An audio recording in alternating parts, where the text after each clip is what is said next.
Job rotation කළ කියන්නේ එම්පලොයි කෙනෙක් එයාගේ රැකියාව කරන කාලය තුළ එයා කරන රැකියාවේ කටයුතු වලින් පරිබාහිර කටයුතුවලට යොමුවීම.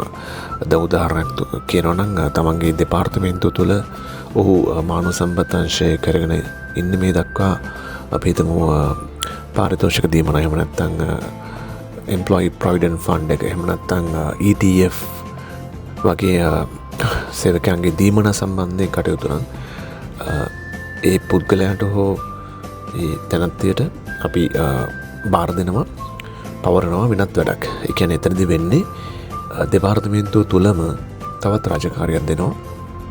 අපි හිතමු යාට පවරනවා නවක සේවක සේවිකාවන් සම්මුඛ පරීක්ෂණයට ලක් කරලා සුසු කට්ටිය තෝරගන්න කියලා. කියන්නේ සිලෙක්ෂන් ප්‍රොසෙස් එකට අපිට ආව යොමු කරනවා. මෙතනදී යාට ලැබෙන බෙනිෆිට්ස් තමා මෙයාට පුළුවන් වෙනවා තමන්ගේ රැකියාවේ තියෙන මොනටොනින් එක කියන්නේ ඒකාකාරී බවෙන් මිදෙන්න පුළුවන් වෙනවා. ඒ වගේම මෙයාට පුළුවන් වෙනවා තමන්ගේ රැකියාව කරන කාලය තුල මෙයා දැනගන්නවා අපි හිතමු මෙයා ETF EPF විතරයි කරලා තියෙන්නේ අවුරුදු ගාණක්.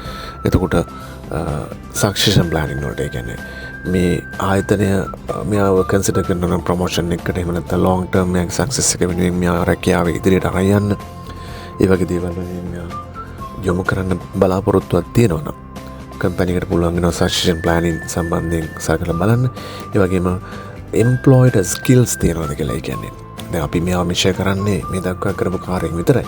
නමුත් එයාට වෙනත් බ්‍රෝඩර් ස්කිල්ස් තියෙනවද කියලාත් බලන්න පුළුවන්. සමහර විට එයා තමන් කරන කාර්යයට අමතරව අර අලුතෙන් දුන්න ජොබ් එකේ ඊට වඩා සාර්ථක වෙන්න පුළුවන්. ඉතින් ඒවත් සලකලා බලනවා ජොබ් රොටේෂන් හරහා. ඉතින් ජොබ් රොටේෂන් කියන එක උදාහරණයක් දැක්වුවොත් අන්න ඒ කාර්යයෙන් තමයි දක්වන්න පුළුවන් වෙන්නේ.